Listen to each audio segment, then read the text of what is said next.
आज आप सभी जानते हैं हमारे भारत के राष्ट्रपिता महात्मा गांधी जी की शहादत दिवस है। आज ही के दिन 30 जनवरी 1948 को उन्होंने अपना भौतिक शरीर छोड़ा था। आज इस अवसर पर हम ठाकुर प्रसाद महाविद्यालय परिवार की ओर से उन्हें नमन करते हैं। और आज के कार्यक्रम में हम सबसे पहले अपनी बात रखने के लिए अपने अंग्रेजी विभाग के विभाग अध्यक्ष डॉक्टर मिथिलेश कुमार अरिमर्दन सर को आमंत्रित करते हैं।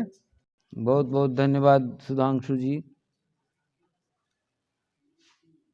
इस आयोजन में उपस्थित माननीय प्रधानाचार्य महोदय professor doctor Kailash Prasad Yadav sir, इस कक्ष में उपस्थित Guddu sir, Mithilesh sir, Rana sir, Shahriyar sir, Manoj sir, Yasmin Rashidi ji, Saurabh sir और आयोजन के सबसे महत्वपूर्ण कड़ी के रूप में हमेशा उपस्थित रहने वाले रोहित जी,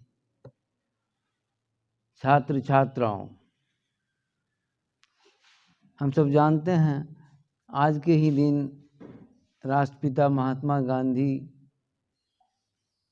शहीद हुए थे 30 जनवरी 1948 को। देश की आज़ादी में इनकी उपलब्धियों को भुलाया नहीं जा सकता है।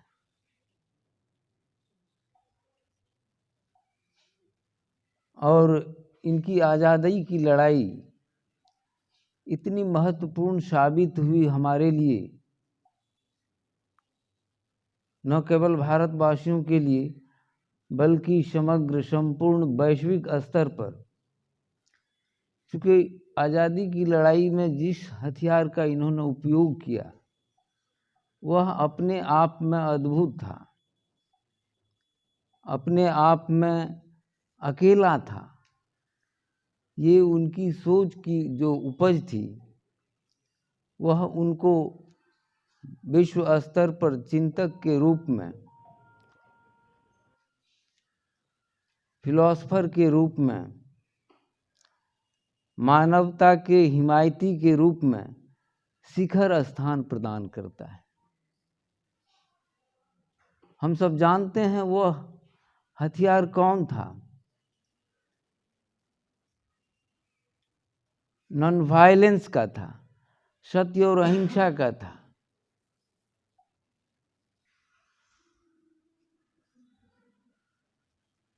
जिसकी प्रासंगिकता वर्षों मेरे ख्याल से इन्होंने जब इस आइडिया को चैंपियन किया, इससे पहले भी यह जो नॉन वायलेंस का कंसेप्ट है, यह जो थीम है, यह हमारे इनसे पहले आने वाले महापुरुषों ने भी अपने यम नियम के माध्यम से, अपने प्रवचन के माध्यम से संकेत रूप में उसको हमें मैसेज के रूप में देने का काम किया है। हम यदि अवलोकन करें तो ये बात स्पष्ट हो सकती है हमारे महापुरुषों ने किस तरह से इसको चैंपियन किया, किस तरह से सामने लाया। लेकिन चूंकि आज़ादी की लड़ाई में कई तरह के उतार चढ़ाव को फेस करना पड़ रहा था। कुछ वर्ग था जो एक्सट्रीमिस्ट थे। गांधी का जो नॉन वायलेंस का तरीका था उसको पसंद नहीं करते थे। वो लड़कर आज़ादी लेना चाहते थे, लेकिन गांधी उसमें विश्वास नहीं करते थे और इसलिए इन्होंने पैसिव रेसिस्टेंस को सामने लाया, आगे लाया और उसके माध्यम से जो इन्होंने सफलता प्राप्त की इनका कहना ये था कि हम लड़कर भी कोई किसी तरह कुछ ऐसी बातें को जो हम पाना चाहते हैं, जिसको प्राप्त करना चाहते हैं, लड़कर भी वो लिया जा सकता है, लेकिन वह टिकाऊ नहीं होगा, उसमें लाइफ नहीं होगा, उसमें मैसेज नहीं होगा, मानवता का मैसेज नहीं होगा। लेकिन जिस माध्यम से, जिस कंसेप्ट को इन्होंने आगे किया, वह मानवता का कंसेप्ट था। चूँकि सत्य ही चलता है, सत्य जो है, सत्य को उन्होंने ईश्वर का दर्जा दिया।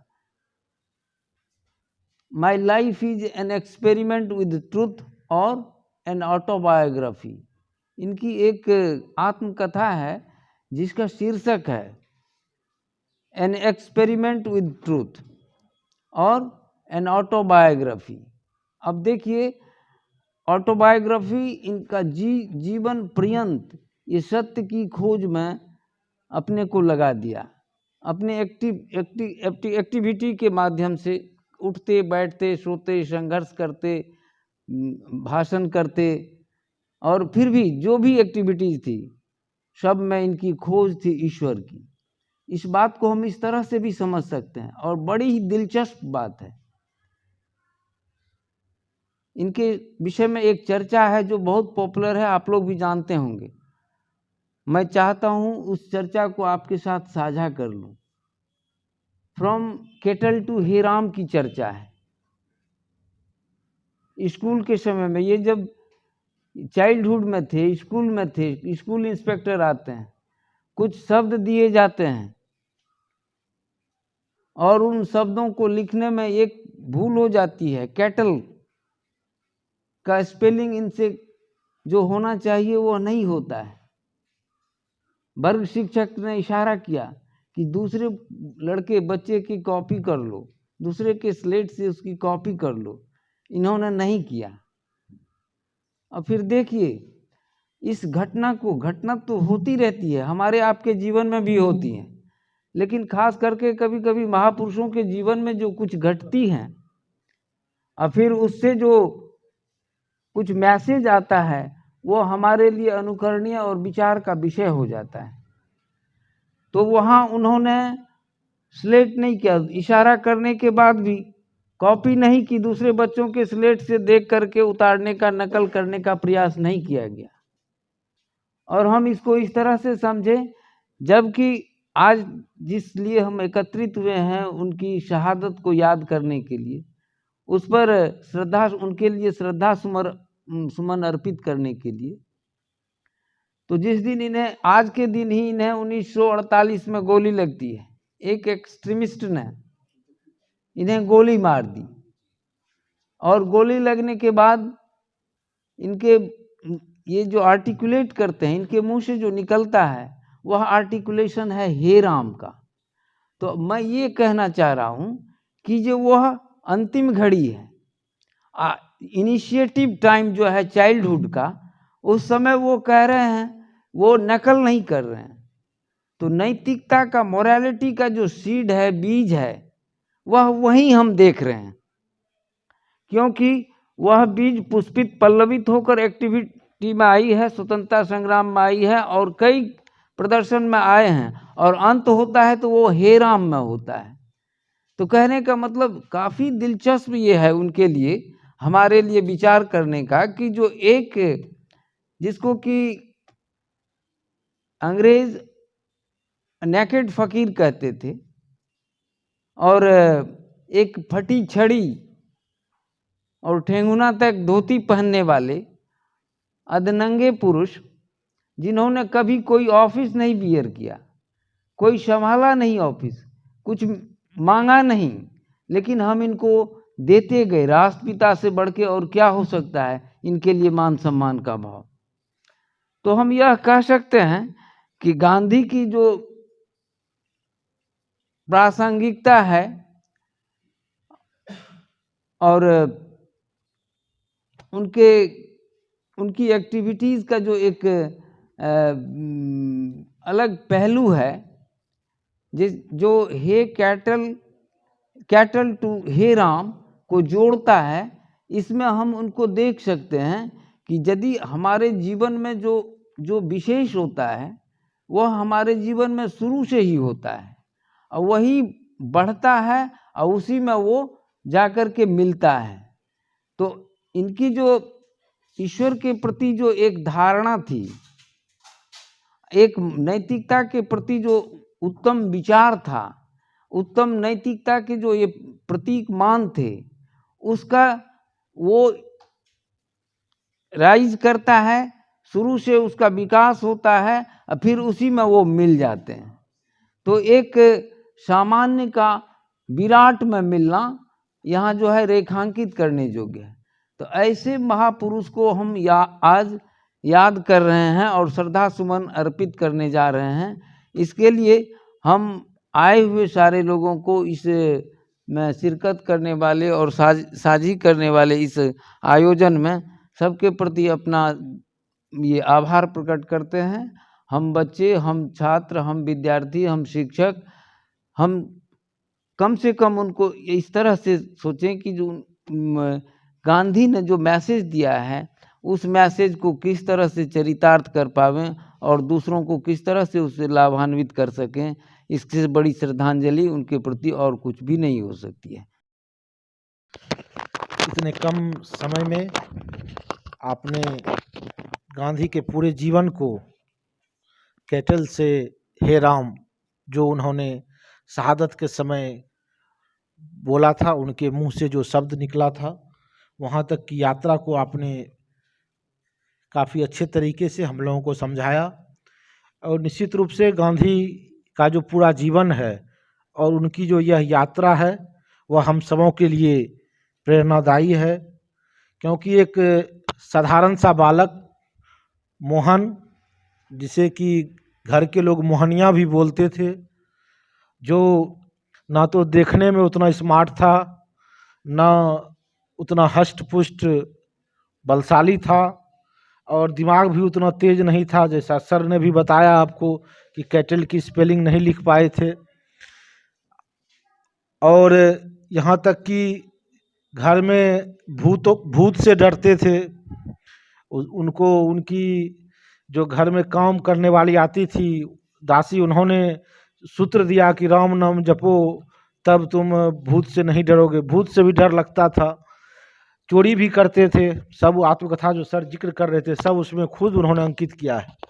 और तमाम तरह की बुराइयां जो एक युवा में हो सकती है, एक बच्चे में हो सकती है, उन सबों से वे ग्रसित थे, खुद उन्होंने स्वीकार किया है। लेकिन उन सबों से ग्रसित होने के बावजूद वह व्यक्ति इतना बड़ा बनता है। वो मोहन जो है महात्मा बनता है। जो व्यक्ति भूतों से डरता था वह अंग्रेजों की गोली और तोप से भी नहीं डरता है, पूरी दुनिया को अभय का संदेश देता है। जो व्यक्ति पढ़ने में उतना तेज नहीं था उस पर लोग पीएचडी कर रहे हैं, किताबें लिख रहे हैं। तो आप समझिए कि वो व्यक्ति कैसे वो इवॉल्व होता है। साधारण से एक असाधारण की जो यात्रा है यह हम लोगों के लिए प्रेरणादायी है। और हाँ, अब भाषण की भी बात चल रही है, खुद भाषण नहीं दे पाते थे। सर बोले आपको कि कोई कार्यालय उन्होंने नहीं संभाला था। वो देखिए उनके नाम पर पूरा देश दुनिया को संभालने की बात हो रही है कि पूरी दुनिया के संकटों का अगर समाधान है तो उनके विचारों में, उनके जीवन दर्शन में। और भाषण नहीं दे पाते थे उतना अच्छा जितना और बड़े बड़े उस समय विचारक थे, नेता थे देश के, जो गांधी से अच्छा भाषण दे सकते थे, गांधी से अच्छे परिवार से आते थे। गांधी के भी पिता दीवान थे, लेकिन उनसे बड़े बड़े लोग और भी देश में मौजूद थे। तो इसके बावजूद वो साधारण व्यक्ति और साधारण बनता है। तो यह यात्रा हम लोगों के लिए प्रेरणादायी है। अध्यक्ष महाविद्यालय के प्रधानाचार्य प्रोफेसर कैलाश बाबू को आमंत्रित करते हैं। सर आप आएँ और महात्मा गांधी जी के प्रति अपने भावों को व्यक्त करें।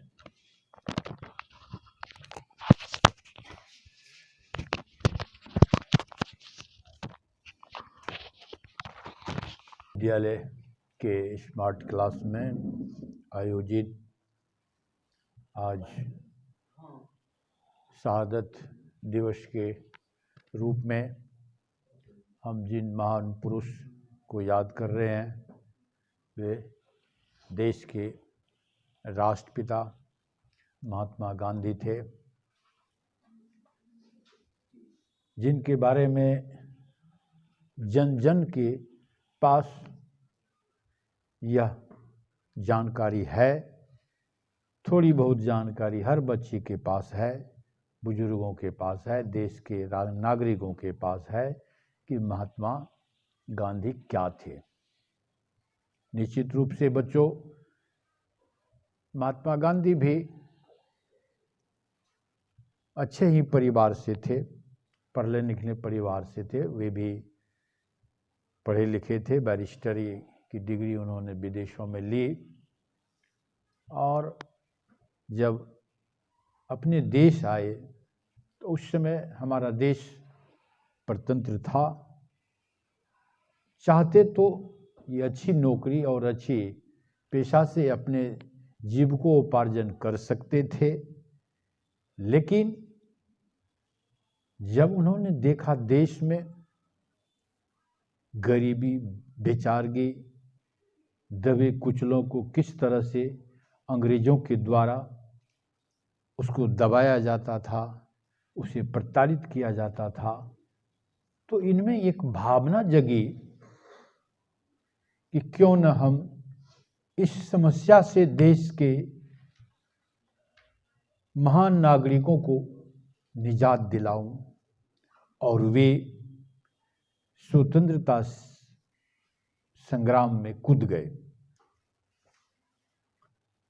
वैसे तो देश को आज़ाद करने में बड़े बड़े महान पुरुष अपनी प्राणों की आहुति दी है। कोई एक विंग नहीं था। देश को आज़ाद करने में विभिन्न प्रकार के ग्रुप थे, साहित्यकार भी थे, पत्रकार भी थे, राजनेता भी थे। इनका कुछ अलग तरीका था। ये सत्य पर आधारित आंदोलन चलाते थे और घूम घूम कर नागरिकों के बीच यह संदेश फैलाते थे कि हमें किस तरह इस दूसरे देश के जो हम पर कब्जा किए हुए हैं उससे मुक्ति दिलाने के लिए कौन कौन सा उपाय हम करें। मित्रों, उन्होंने अपना वस्त्र भी त्यागा,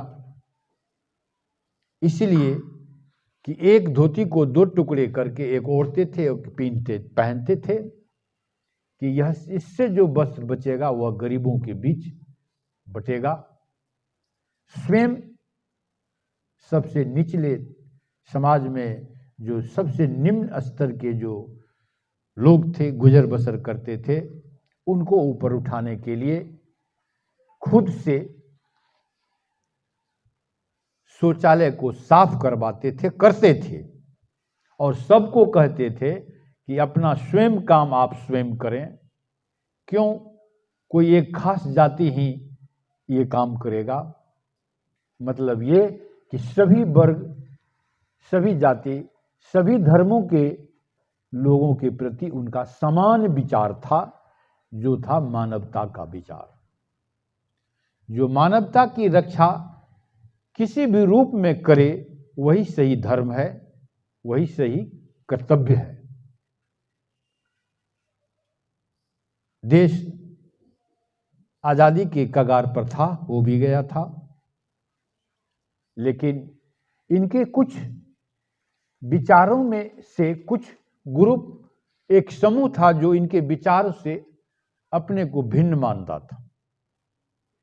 एक ही उदाहरण मैं देता हूं कि जैसे जब देश आजाद होने लगा तो अंग्रेजों ने एक बहुत ही जहर घोल दिया डिवाइड एंड रूल का।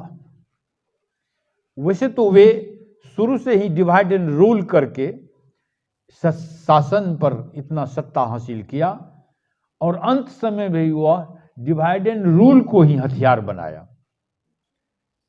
हमारे मुल्क में हिंदू, मुस्लिम, सिख, ईसाई सभी वर्गों के, सभी जाति धर्मों के लोग थे। उसी में से जो खास करके एक वर्ग था मुस्लिम,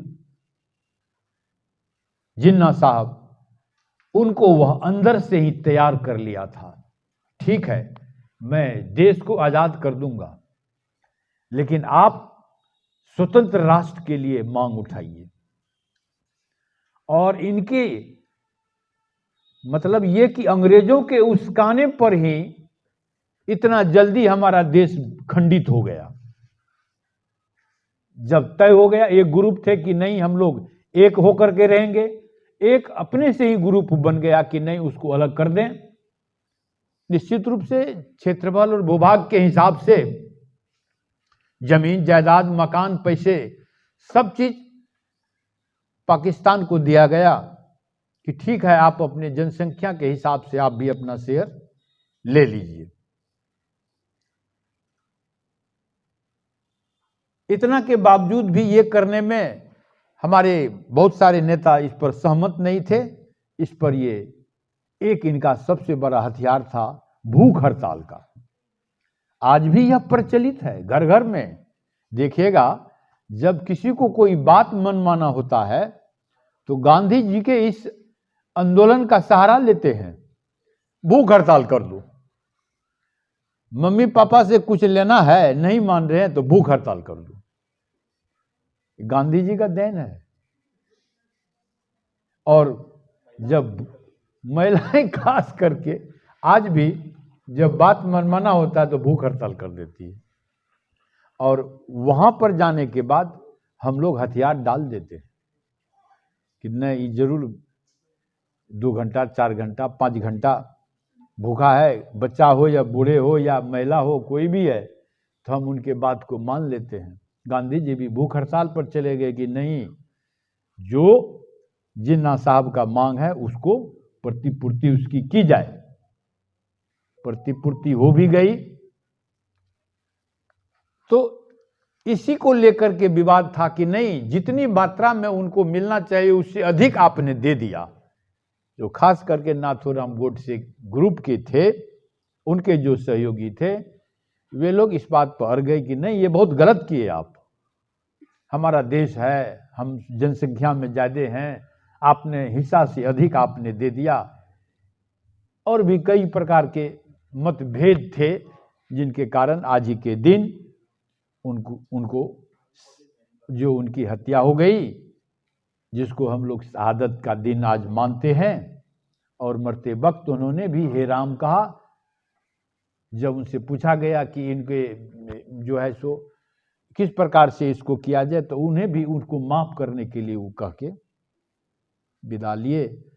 तो गांधी जी ये दर्शन है। वैसे हमको नहीं लगता है कि गांधी जी का वर्णन करने में कोई एक व्यक्ति सक्षम है, समझ गए। तो गांधी जी को जानना आसान नहीं है, लेकिन कुल मिलाकर के मानवता की रक्षा करने के लिए वे तत्पर थे।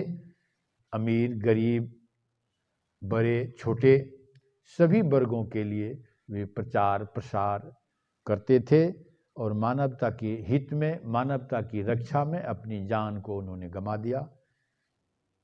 आप भी मानवता की रक्षा के लिए आज यदि इस दिन गांधी जी से के शहादत से प्रेरणा लेना चाहते हैं, तो निश्चित रूप से जहाँ कहीं भी आप रहते हैं समाज में, परिवार में, तो निश्चित रूप से दबे कुचले दुखियारी लोगों को मदद करें और सत्य का पाठ पढ़ाएं। और सत्य से डिगे नहीं।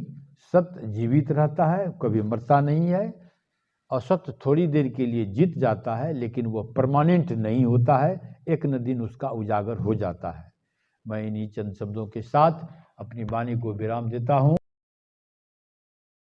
बिल्कुल सही बताया कि गांधी जी का पूरा जीवन काफ़ी विस्तृत है, और उन्होंने अपने जीवन में दुनिया की प्राय सभी समस्याओं पर अपने विचार व्यक्त किए हैं। और उनके जीवन दर्शन के आधार पर हम देश दुनिया को बेहतर बना सकते हैं। लेकिन गांधी दर्शन का जो पूरा निचोड़ है, जो आपको प्रधानाचार्य महोदय ने भी बताया कि अंतिम व्यक्ति का हित कैसे हो, अंत्योदय, जो हम लोग इकोनॉमिक्स में भी पढ़ते हैं, सर्वोदय और अंत्योदय, वो कहीं न कहीं गांधी दर्शन का मूल उद्देश्य है कि अंतिम व्यक्ति का हित हो। तो यही उनका उद्देश्य रहा है। और मैं विशेष रूप से बच्चों से कहना चाहता हूँ कि आजकल आप लोग और हम लोग कॉलेज और यूनिवर्सिटी में तो पढ़ते ही हैं, उससे अधिक हम लोग आजकल एक अन्य यूनिवर्सिटी में भी पढ़ते हैं जिसे व्हाट्सएप यूनिवर्सिटी कहा जाता है। जो बिल्कुल सही बोले। कॉलेज यूनिवर्सिटी में तो शायद रोज क्लास नहीं होती है, कभी संडे है, कभी मंडे है, कभी परीक्षा लेते रहते हैं दोनों आदमी, तो कक्षाएं कम होती हैं। लेकिन व्हाट्सएप यूनिवर्सिटी एक ऐसी यूनिवर्सिटी है जिसकी कक्षाएं 24 घंटे और कैसे कहते हैं 7 गुना 24 उसमें चलते रहती है, और आपको उसकी शिक्षाएं हमेशा मिलते रहती है। और व्हाट्सएप यूनिवर्सिटी के जैसे कि ये कोर्स में भी गांधी बहुत जगह हैं, सभी विषय में लगभग, तो व्हाट्सएप यूनिवर्सिटी के कोर्स का भी गांधी जी सबसे महत्वपूर्ण टॉपिक है, तो उन पर बहुत सारा आते रहता है। तो मैं आप लोगों से अनुरोध करूंगा कि व्हाट्सएप यूनिवर्सिटी पर जो आवे गांधी के बारे में उसको पढ़िए। हम नहीं कहते मत पढ़िए, पढ़ लीजिए उसको, लेकिन उस पर विश्वास आप मत कीजिए। आपको गांधी के बारे में जितने भी कंट्राडिक्शन हैं कि गांधी ने भारत को बांट दिया, या गांधी जो है अंतिम समय में ब्रह्मचर्य के प्रयोग कर रहे थे, या भगत सिंह को नहीं बचाए, या जो भी उनकी आलोचना करने में कोई दिक्कत नहीं है, लेकिन गांधी के बारे में कोई भी राय बनानी हो आपको तो गांधी की जो ओरिजिनल किताबें हैं उनको पढ़िए। ज़्यादा किताबें हैं भी नहीं, सिर्फ 2-3 किताब अगर आप गांधी की पढ़ लेते हैं तो उनके पूरे जीवन दर्शन को आप समझ सकते हैं। जिसमें कि एक किताब का जिक्र हमारे सर ने आपको किया कि उनकी जो आत्मकथा है सत्य के साथ मेरे प्रयोग, और दूसरी किताब एक हिंद स्वराज है, मात्र एकदम पतली सी किताब है, 10-15 रुपये मिलती है, और दक्षिण अफ्रीका में सत्याग्रह का इतिहास, और छोटी छोटी 1-2 किताबें से एक अंत्योदय सर्वोदय पर भी है। बस 3-4 किताबें ही अगर आप पढ़ लेते हैं तो आपको किसी की किताब को पढ़ने की ज़रूरत नहीं है। मैं सिर्फ ये कहूँगा आपको कि गांधी से संबंधित जो विवाद हैं उनमें आप व्हाट्सएप यूनिवर्सिटी का हिस्सा नहीं बने, बल्कि उनके ओरिजिनल वर्क को पढ़ते हुए आप स्वयं निर्णय लें, और साथ ही साथ यह निर्णय लेते हुए आप गांधी को देवता या दानव नहीं, बद्ध हो गया मैंने दानव थे इस तरह का बोला जाता है लोग, एक तरफ हम लोग देवता बनाते हैं, तो देवता या दानव दोनों छोड़ करके उनको एक मनुष्य के रूप में, एक मनुष्य जिसमें सारी कमियां थी वो आए और अपनी भूमिका उन्होंने निभाई, उस रूप में उनको आप मूल्यांकन